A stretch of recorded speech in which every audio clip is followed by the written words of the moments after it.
Il y a quelques années, je me suis retrouvé à genoux, pas à cause de l'échec dans mes projets, ni à cause d'une crise financière, même si j'en ai connu aussi. Non, j'étais à genoux parce qu'un de mes enfants, porteur de besoins spécifiques, m'a plongé dans le deuil de la perte de l'enfant parfait et idéal que j'attendais. Quelque chose que je pouvais ni contrôler, ni guérir, ni comprendre entièrement. Puis est venue une autre saison où la maladie m'a frappé sans prévenir, avec toutes les conséquences qui s'en sont suivies. C'est là que j'ai compris que ce n'est pas dans les bons jours que l'on construit la solidité, mais dans les jours de tempête. Et si je suis encore debout aujourd'hui, c'est parce que j'ai découvert, pas dans les livres seulement, mais dans la Bible, dans l'expérience de la douleur, ce qu'est la véritable résilience. Pas la résilience qu'on affiche sur LinkedIn, pas celle des slogans, mais celle qui est enracinée dans la foi, éclairée par la sagesse biblique, confirmée par les sciences humaines et surtout applicable quand tout part en vrai. Dans cette vidéo, je vais vous transmettre tout ce que j'ai appris, parfois les larmes aux yeux, parfois dans la joie, mais toujours avec Dieu. Et si vous êtes en train de traverser une crise, une transition, un effondrement, alors ce contenu n'est pas une option. C'est un rendez-vous divin pour restaurer vos fondations. Alors, restez jusqu'au bout parce que je vais vous montrer comment faire de vos épreuves une source de maturité, de puissance et d'impact, personnellement, professionnellement et même spirituellement. Ce que j'ai découvert, c'est que la résilience n'est pas une simple capacité à rebondir, comme le définissent certains dictionnaires. C'est une manière de vivre, de croire, de construire. Nous vivons une époque fragile, une époque où l'on passe de crise en crise. Pandémie mondiale, conflits, inflation qui étrangle les familles, des églises fatiguées, des entreprises sous tension et des personnes qui n'en peuvent plus. Mais dans tout cela, une chose reste constante. Dieu. Rien de ce qui nous bouleverse ne le surprend. Il est souverain, stable, fidèle. Et face à l'instabilité de ce monde, il nous appelle à développer une résilience enracinée en lui. Alors, qu'est-ce que la résilience? Le mot résilience vient du latin resilere, rebondir. Mais dans la Bible, c'est bien plus que ça. Joseph n'a pas juste rebondi, il a été transformé. Job n'a pas juste survécu, il a été restauré. Paul n'a pas juste tenu bon, il a écrit les lettres les plus puissantes de toute l'histoire chrétienne, depuis une prison. La résilience biblique, ce n'est pas survivre, c'est être transformé, façonné et puis envoyé. Et nous verrons que la souveraineté de Dieu est au cœur de la tempête. Peut-être avez-vous été trahi, injustement accusé, blessé par ceux qui vous étaient proches. Moi aussi. Mais voici ce que j'ai appris. Je cite Genèse 50, verset 20. Vous aviez médité de me faire du mal. Dieu l'a changé en bien. Ce verset n'est pas une phrase spirituelle, c'est une clé de vie. Je souhaite qu'à la fin de cette vidéo, vous ayez retenu cela. Ce que d'autres voulaient pour votre chute, Dieu peut le transformer pour votre appel. Comprenez bien ceci pendant qu'on avance. Rien n'est permanent sauf Dieu et ses promesses. Je le répète, rien n'est permanent sauf Dieu et ses promesses. Vos crises sont réelles, vos douleurs ne sont pas imaginaires, mais elles ne sont pas éternelles. Ecclésiaste 3, verset 1 dit, il y a un temps pour chaque chose. Si c'est une saison, alors elle passera. Et si elle passe, elle peut vous faire porter un fruit que vous n'auriez jamais pu produire sans elle. La foi active est au cœur de la résilience. Être résilient, ce n'est pas encaisser, c'est croire. croire qu'on peut encore aimer après une trahison, qu'on peut encore partir après une chute, qu'on peut encore pardonner, diriger, créer malgré les tempêtes, et qu'on peut devenir un pilier pour d'autres, même quand on a été soi-même brisé. Voilà la puissance de la résilience selon la foi chrétienne. Je le crois de tout mon cœur, si vous traversez une crise, ce n'est pas pour y mourir, c'est pour entendre un appel plus profond. Dieu veut vous révéler ce qu'il veut transformer, renforcer ou même repositionner. C'est une préparation. Ce que vous êtes en train de regarder, ce n'est pas une vidéo de plus. C'est un outil de construction et d'alignement, un parcours de guérison et de déploiement. Prenez le temps, accueillez chaque étape, laissez Dieu parler, notez ce qui vous touche et surtout, bâtissez. Parce que Jésus a dit, celui qui entend mes paroles et les met en pratique est semblable à un homme sage qui a bâti sa maison sur le roc. Matthieu 7, verset 24. La pluie viendra certainement, les vents souffleront, mais votre maison tiendra. Alors pourquoi cette vidéo? Parce que vous avez besoin de plus que survivre. Parce que le monde a besoin de gens solides. Parce que vos enfants, vos équipes, votre entourage ont besoin de leaders qui tiennent quand tout vacille. Cette vidéo est pour les leaders en tension, les parents en larmes, les entrepreneurs au bord du vide, les croyants en quête de sens, ceux qui ne veulent plus fuir, mais grandir dans la tempête. Ce que vous allez vivre ici n'est pas juste un enseignement, c'est un parcours intérieur et collectif. C'est biblique, profond et vraiment applicable à chaque situation de la vie. Chaque partie mêle la parole de Dieu, la science contemporaine, et vous invite à réfléchir, à prier, à prendre des notes, à partager et à bâtir. Ce n'est pas un simple contenu à consommer, c'est un levier de transformation à vivre. Cette vidéo est structurée de la manière suivante. À la partie 1, vous serez amené à comprendre les saisons d'épreuves et poser les fondations. Partie 2, acquérir des outils spirituels, mentaux, émotionnels pour faire face aux tempêtes. Et la partie 3, bâtir une culture de résilience autour de vous. Donc installez-vous confortablement et prenez de quoi noter. Et entrons ensemble dans cette culture de résilience.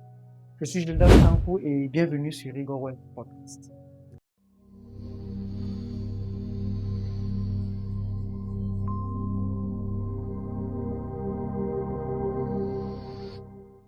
Donc, commençons par la partie 1. Comprendre et accueillir les saisons d'épreuve.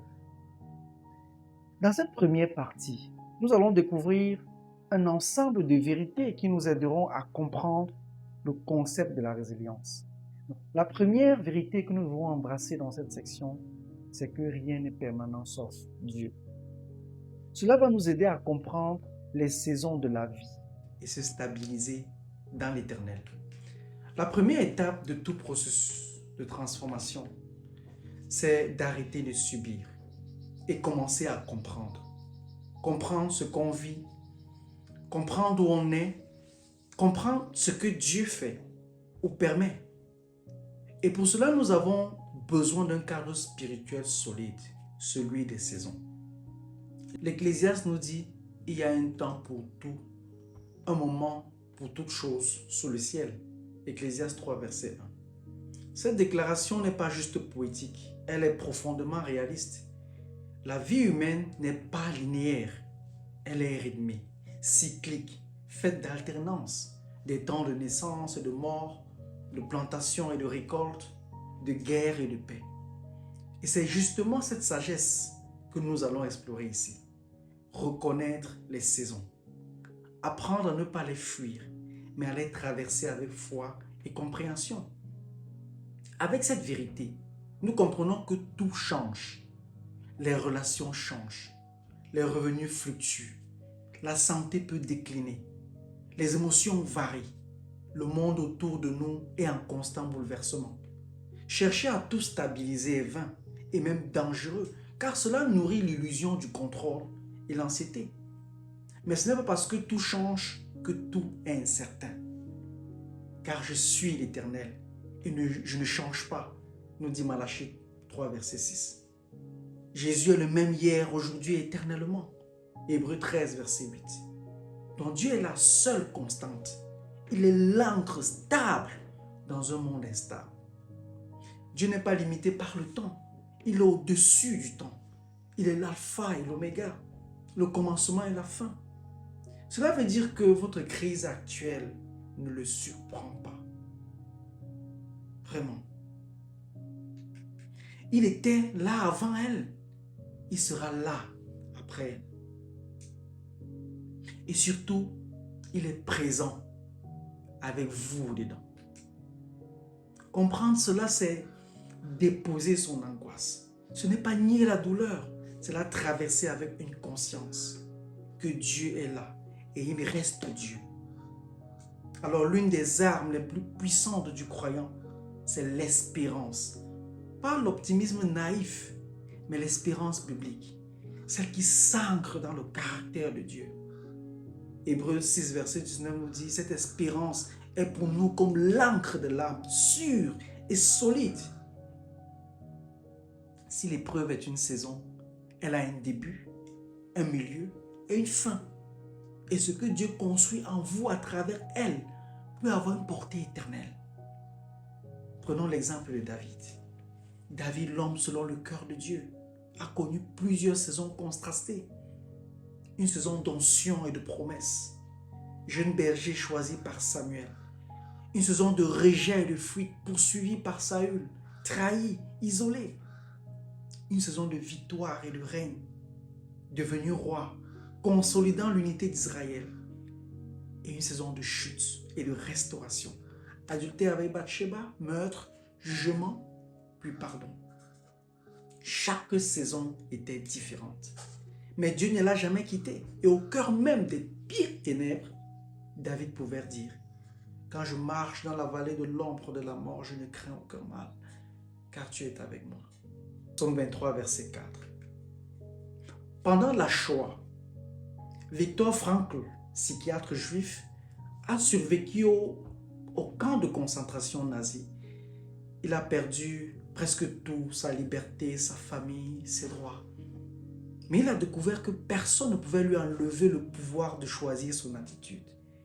Et il dit, je cite, « Tout peut être enlevé à un homme, sauf une chose, la dernière des libertés humaines, choisir son attitude dans n'importe quelle circonstance. » Il a compris que même dans l'horreur, la vie peut avoir un sens. Et cela rejoint la sagesse de Paul, qui dit, je cite, « Nos légères afflictions du moment produisent pour nous un poids éternel de gloire. » 2 Corinthiens 4, verset 17. Quelle application pouvons-nous tirer de cette première vérité? Rien n'est permanent, sauf Dieu et ses promesses. Je répète encore, rien n'est permanent, sauf Dieu et ses promesses. Et je vous invite à méditer sur les passages suivants en lien avec cette vérité. Hébreux 13, verset 8, où il est dit, Jésus-Christ est le même hier, aujourd'hui et éternellement. Ésaïe 40, verset 8, la parole de notre Dieu subsiste éternellement. Psaume 102, verset 27, toi tu es toujours le même. Donc avant de passer à la prochaine vérité de cette partie, exerçons-nous à cartographier nos saisons. L'objectif, c'est de relire sa vie à la lumière des saisons spirituelles pour mieux accueillir le présent.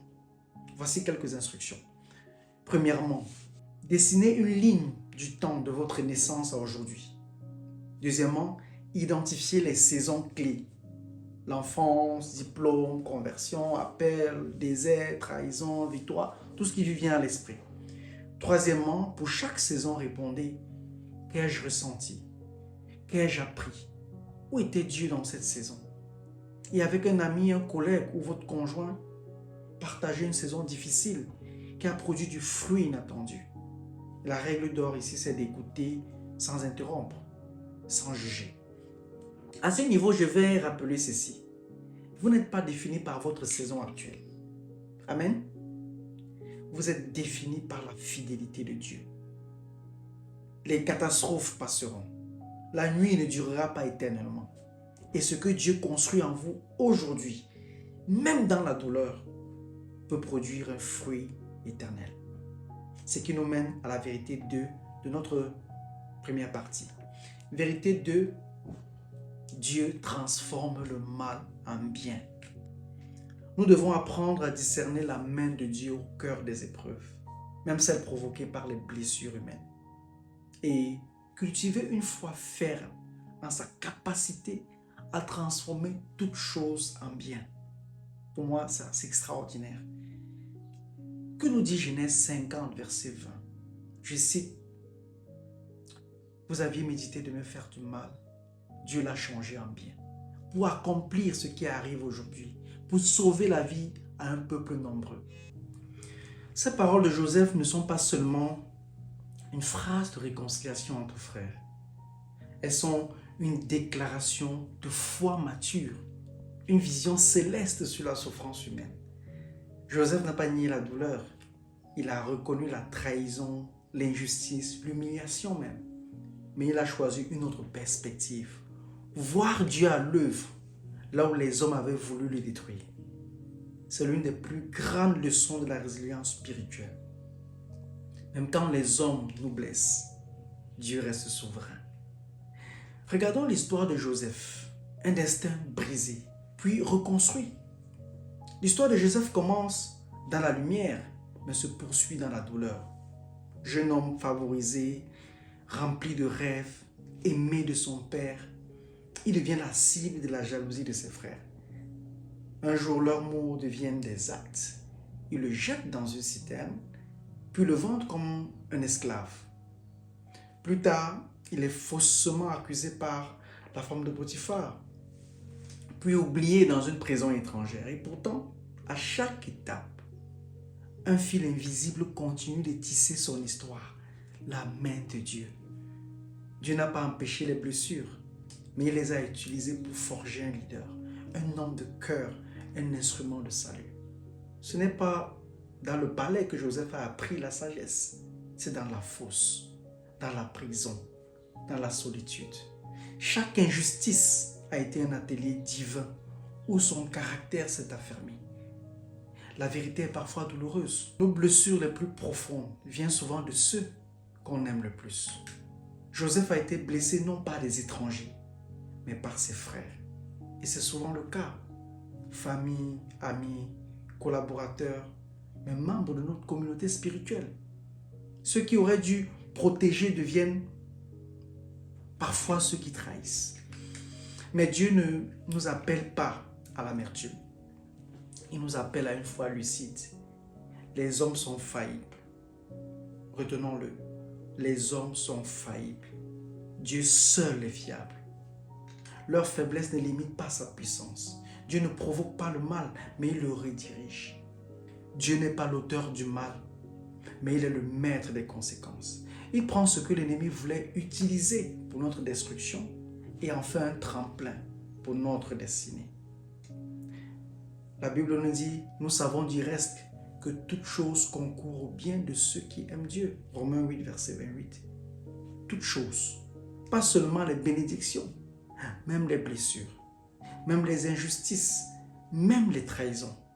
Rien n'est gaspillé entre ses mains. Ce qui a été conçu pour le mal peut devenir le matériau de votre mission. L'histoire de Joseph est donc une parabole de la résilience spirituelle.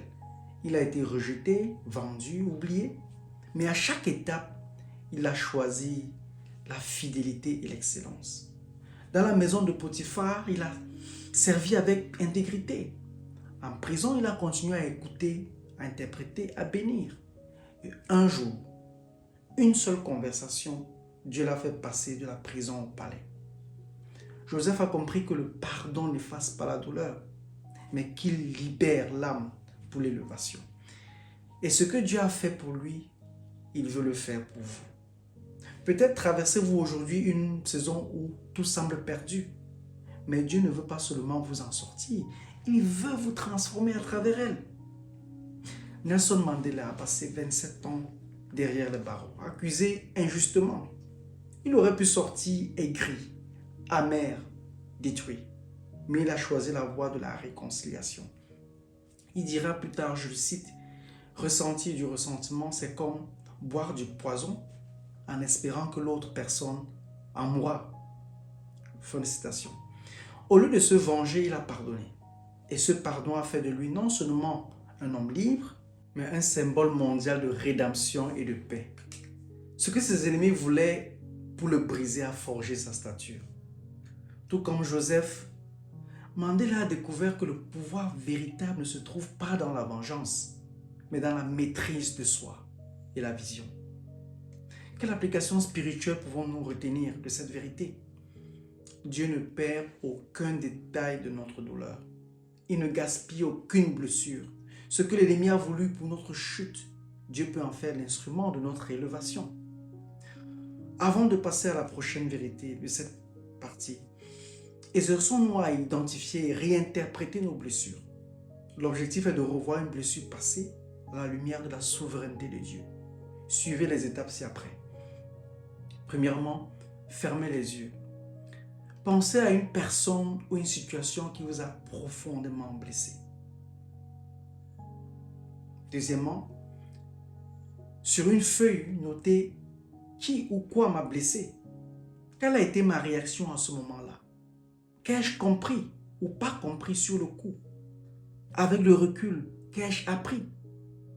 Comment Dieu m'a-t-il accompagné, même silencieusement?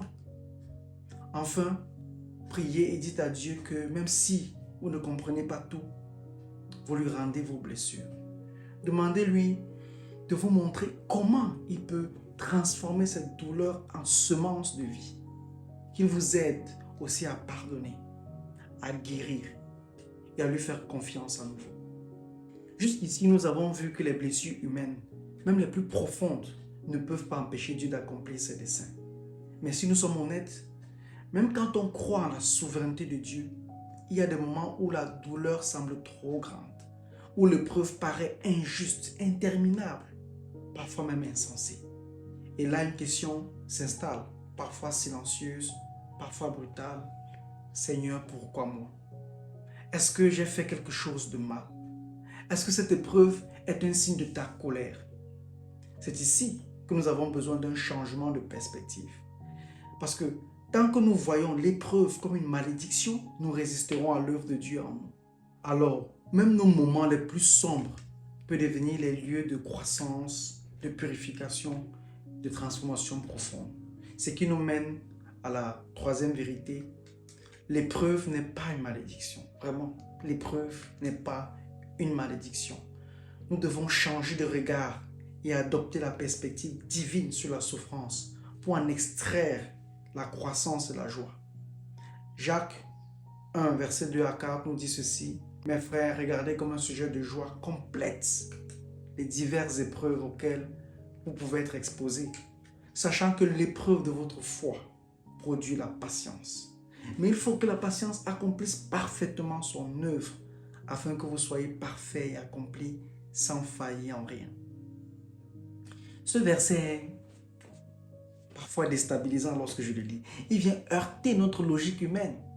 Joie complète dans l'épreuve, comment ça? Vraiment? Tout en nous veut fuir la douleur, la constater ou l'éviter. Mais Dieu, lui, ne parle pas d'un plaisir masochiste dans la souffrance.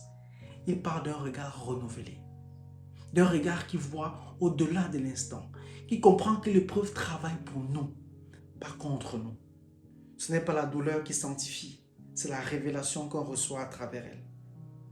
Lorsque l'épreuve frappe, la première réaction est souvent intérieure. Pourquoi moi? Qu'est-ce que j'ai fait pour mériter cela? Dieu m'a-t-il abandonné? Ces pensées, si elles ne sont pas traitées à la lumière de la vérité, deviennent un poison subtil. Elles nourrissent la culpabilité, la peur, la honte ou l'amertume. Et pourtant, la Bible est remplie de justes qui ont traversé le feu. Abraham, testé dans l'attente. Moïse, rejeté puis exilé. Ruth, veuve et étrangère. David, trahi et pourchassé. Paul, persécuté, emprisonné. Même Jésus, le Fils bien-aimé, n'a pas échappé à la souffrance. Il dit, un serviteur n'est pas plus grand que son maître. Vous pouvez le voir en Jean 15, verset 20. Donc Dieu n'est pas un bourreau qui punit à la moindre faute. Nous devons apprendre à intérioriser cela. Il est un père formateur qui connaît la richesse que peut produire l'épreuve bien comprise. Le Seigneur corrige celui qui aime. Hébreux 12, verset 7. L'épreuve n'est pas une sentence, c'est une forge. Et comme l'or affiné au feu, notre foi, elle aussi, devient plus précieuse, plus pure, plus forte. On peut le lire en 1 Pierre 1, verset 7. Donc ce que tu traverses n'est pas un rejet, c'est un raffinement. Je sais, ce n'est pas facile face à la réalité de la vie, à la réalité des épreuves. Il y a des choses que nous n'apprendrons jamais sur les hauteurs. Ce sont souvent les vallées qui révèlent la vérité sur nous-mêmes. L'épreuve agit comme un scanner intérieur. Elle révèle notre fondation. Elle expose nos attachements. Elle évalue notre niveau de foi réel, pas théorique. Mais l'épreuve fait plus que révéler. Elle accélère la croissance. Elle développe notre empathie. Elle renforce notre dépendance à Dieu. Elle aligne nos priorités avec le ciel. Vous ne pouvez pas mûrir au soleil de la facilité ce que seul l'hiver de l'épreuve peut faire germer. Job est un personnage fascinant dans ce sens. Au début de son histoire, il est pieux, prospère, respecté. Mais son système de pensée repose sur une équation. Obéissance égale bénédiction immédiate. Puis l'épreuve frappe. Brutalement. En quelques jours, il perd ses enfants, ses biens, sa santé, son honneur. Il se débat. Il interroge. Il pleure. Mais il ne renonce pas. Au cœur de l'épreuve, quelque chose bascule. Il dit, mon oreille avait entendu parler de toi. Mais maintenant, mon œil t'a vu. Job 42, verset 5. Job a découvert Dieu pour lui-même, au-delà des doctrines, au-delà des traditions. Parfois, Dieu ne veut pas seulement vous restaurer, il veut vous élever à une relation plus profonde avec lui. Prenons un exemple contemporain. Corrie ten Boom n'était pas une guerrière, c'était une horlogère hollandaise, chrétienne, simple. Mais quand la Deuxième Guerre mondiale est arrivée, elle a caché des Juifs. Elle a été arrêtée, déportée avec sa sœur Betty. Dans les camps, elle a vu la cruauté, la mort, la perte. Et pourtant, elle est sortie plus forte avec un message. Je cite, « Il n'y a pas de feu si profond que l'amour de Dieu ne soit plus profond encore. » Elle a prêché le pardon, la puissance de la grâce, la victoire de l'amour sur la haine. Ce que l'ennemi voulait pour l'écraser, Dieu l'a utilisé pour élever sa voix au service de milliers. La science rejoint ici la parole de Dieu. Des études sur le stress post-traumatique ont révélé un phénomène. Chez certaines personnes, le traumatisme devient un tremplin. On parle de nouvelle clarté de vie, foi renforcée, empathie accrue, résilience intérieure renouvelée. La blessure n'a pas à devenir une identité, elle peut devenir une plateforme de croissance. Alors, quelle application avec cette vérité? L'épreuve n'est pas contre moi, elle travaille pour moi. Si je choisis de collaborer avec Dieu. C'est pour cela que je vous invite à passer à la pratique que j'intitule « Réécrire mon regard sur l'épreuve ». L'objectif est de revenir sur une épreuve passée et discerner le fruit caché, la trace de Dieu et la force née de la faiblesse. Suivez les instructions suivantes. Choisissez une épreuve que vous avez déjà traversée. Posez-vous ces questions. Qu'ai-je cru sur le moment? Quelle image de Dieu avais-je à cette période? Avec le recul, qu'ai-je découvert? Qu'est-ce qui a grandi en moi à travers cela? Puis terminez par la prière en demandant à Dieu de vous apprendre à voir l'épreuve comme lui la voit, qui change votre perspective et vous donne sa paix, sa joie et sa sagesse au cœur de vos difficultés. Avant de passer à la prochaine vérité, je voudrais vous dire que ce n'est pas l'épreuve qui vous définit, mais votre réponse à l'épreuve. Je répète, ce n'est pas l'épreuve qui vous définit, mais votre réponse à l'épreuve. Ce ne sont pas les intentions de vos ennemis qui vont dicter votre avenir, mais l'intention de Dieu dans cette saison. Changer de regard sur l'épreuve, c'est reprendre le contrôle de votre croissance. C'est dire à la douleur, tu ne mourras pas, Dieu mourra. C'est le début d'une transformation durable, profonde et joyeuse. Comprendre l'épreuve, c'est un pas vers la liberté. Mais tenir dans l'épreuve, c'est une autre dimension. Car tôt ou tard, la tempête frappe à la porte. Pas pour nous détruire, mais pour révéler ce qui soutient réellement notre maison intérieure. Allons voir ensemble de quoi nos fondations sont faites. Vérité 4, les fondations révélées par la tempête. Identifier les fondations actuelles de sa vie, les croyances, les habitudes, les relations, les sécurités, est crucial pour les aligner sur le roc de la parole de Dieu, afin de tenir fermement lorsque les tempêtes se lèvent. Disons-le, la tempête ne choisit pas ses victimes. Pourquoi moi? Pourquoi maintenant? Seigneur, où es-tu? Quand la tempête se lève, elle ne demande pas notre avis. Elle ne choisit pas ses cibles en fonction de leur foi, de leur loyauté ou de leurs intentions. Elle vient pour tous.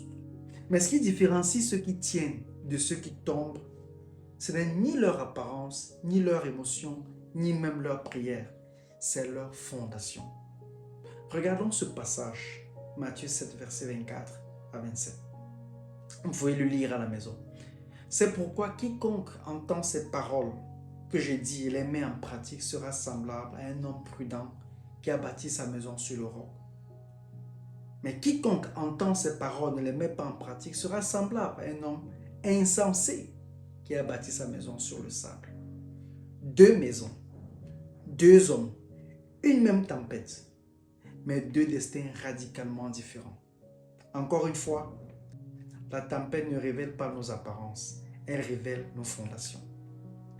Mais qu'est-ce qu'un fondement?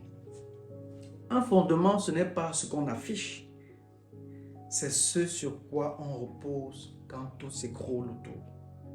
C'est ce qui nous soutient quand le compte bancaire fond, les amis se détournent, les rêves s'effondrent, la santé chancelle. Un fondement peut être visible, carrière, réputation, titre, ou invisible, conviction, foi, parole de Dieu. Vous ne vivez pas selon ce que vous dites croire. Vous vivez selon ce à quoi vous vous accrochez quand la tempête frappe. Dans Matthieu 7, Jésus ne critique pas le fait de construire. Il ne dit pas malheur à celui qui bâtit une maison. Non. Il parle à des constructeurs, mais il oppose la profondeur à la facilité. Deux bâtisseurs ont entendu la parole, mais un seul l'a mise en pratique. L'autre a gardé les mots sans creuser le cœur. Selon Luc 6, versets 47 à 49, il est semblable à un homme qui, bâtissant une maison, a creusé profondément et a posé les fondements sur le roc. Donc creuser demande du temps, de l'effort, de la patience. Bâtir sur le roc, ce n'est pas populaire, c'est intentionnel. C'est dire, je cite, je ne vais pas bâtir ma vie sur ce qui flatte, je vais bâtir sur ce qui tient. Quand la crise arrive, ce n'est pas notre niveau de foi affiché qui compte, ni notre position dans l'église, ni nos paroles sur les réseaux sociaux. C'est ce que nous avons réellement cru, ce sur quoi nous nous sommes réellement appuyés, ce que nous avons pratiqué dans le secret. La tempête n'est pas le problème, elle est le révélateur. Prenons le cas de Pierre qui a appris à passer de l'émotion à la fondation. Avant la tempête, Pierre est sûr de lui et déclare « Même si tous t'abandonnent, moi je resterai. » Pendant la tempête, il renie Jésus. Il fuit, il a honte, il s'effondre. Mais Jésus le relève. En Jean 21, Jésus restaure, guérit, envoie. Et dans Acte 2, ce même Pierre prêche avec puissance et établit l'Église. La chute n'a pas détruit Pierre. Elle a creusé ses fondations. Après Pierre, revenons à vous pour un diagnostic personnel. Sur quoi avez-vous bâti? Prenons un moment pour faire un bilan honnête. Au niveau de l'identité, votre fondation actuelle est-elle votre travail ou votre statut? Si oui, est-ce solide? Avez-vous le contrôle dessus? Quelle est la fondation biblique alternative? Enfant de Dieu est une meilleure alternative à mon avis. Prenons le cas ou le domaine de la sécurité. Votre fondation est-elle votre compte bancaire? Si oui, savez-vous qu'il est instable et vulnérable? Et si la fondation de votre sécurité s'appuyait plutôt sur le fait que Dieu pourvoit? Prenons le cas de vos relations. Votre fondation s'appuie-t-elle sur l'approbation des autres? Savez-vous que cette approbation est changeante? Et si votre fondation s'appuyait plutôt sur l'amour inconditionnel de Dieu? Prenez 5 minutes, écrivez vos réflexions. Soyez vrai car la résilience commence par la lucidité. Une fois que tout est clair, remplacez ces fondations fragiles par une vérité biblique solide. Suivez les étapes suivantes. Premièrement, choisissez un domaine où vous sentez que votre fondation est instable. Deuxièmement, trouvez un verset clé qui peut devenir votre roc. Troisièmement, écrivez une déclaration de foi personnalisée. Et enfin, méditez ce verset chaque jour pendant 7 jours.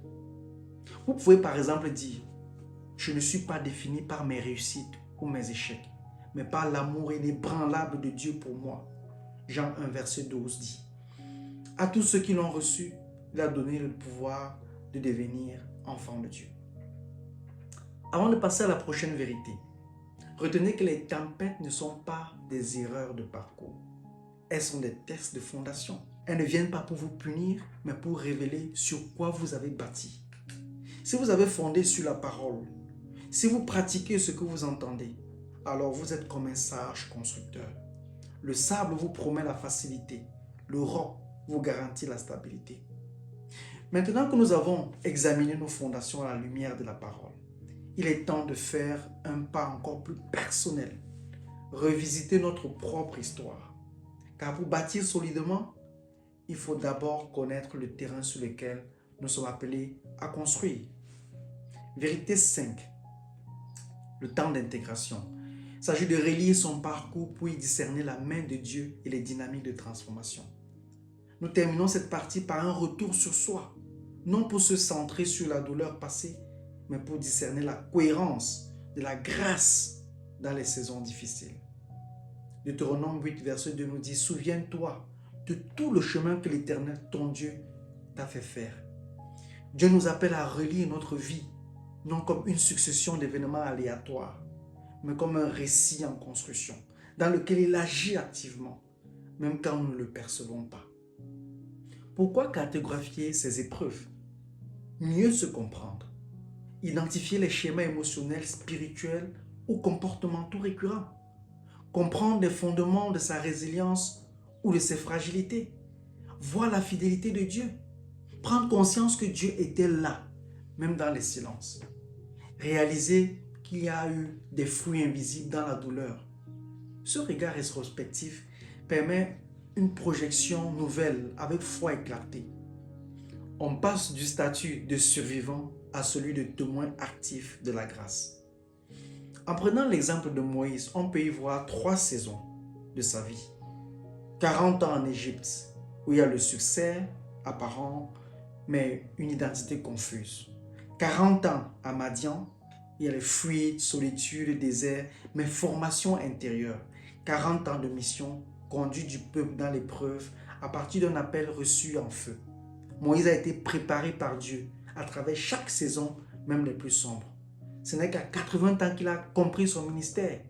Chaque saison était un chapitre nécessaire du grand récit. Passons à une activité importante, ce que j'appelle la lie de vie résiliente. L'objectif ici est que vous représentiez visuellement les saisons marquantes de votre vie et en extraire les leçons et transformations. Voici les étapes. Étape 1. Tracer sa ligne de vie. Sur une ligne horizontale, indiquez les grandes périodes. Vous l'avez fait précédemment. Vous ressortez l'enfance, l'adolescence, conversion, études, mariage, travail, etc. Repérez les moments d'épreuve, de rupture, de douleur avec des symboles. Par exemple, tempête, creux, feu, désert. Ajoutez aussi le moment de renouveau, de relèvement, d'appel ou de croissance. Étape 2. Interprétez les épreuves. Pour chaque épisode marquant, quelle était votre réaction immédiate? Quelle émotion dominante y était associée? Que vous a révélé cette saison sur vous et sur Dieu? Quel fruit ou leçon en est sorti? Étape 3. Identifiez les fils rouges. Y a-t-il des modèles récurrents? Quels sont les appuis constants dans votre résilience?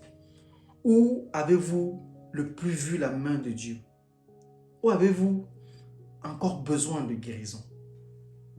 Après ce moment, partagez une ou deux saisons clés avec honnêteté et bienveillance dans les commentaires. Ayez de l'empathie envers les autres pendant que vous lisez leurs commentaires. En conclusion à cette première partie, disons avec l'Ecclésiaste 3, verset 11, qu'il fait toutes choses belles en son temps. Nous avons commencé ce parcours en posant des fondations solides, comprendre les saisons, voir la souveraineté de Dieu dans la blessure, repenser l'épreuve, révéler nos fondations et relire notre parcours avec les yeux de Dieu. Dans la deuxième partie, nous irons plus loin, s'outiller pour tenir, gérer nos émotions, faire de la crise une école de sagesse et ancrer une discipline de résilience spirituelle. Vous découvrirez comment vos blessures peuvent devenir une clé d'autorité et de compassion. Si vous ne voulez pas perdre la suite, abonnez-vous à la chaîne et activez la cloche de notification. À bientôt.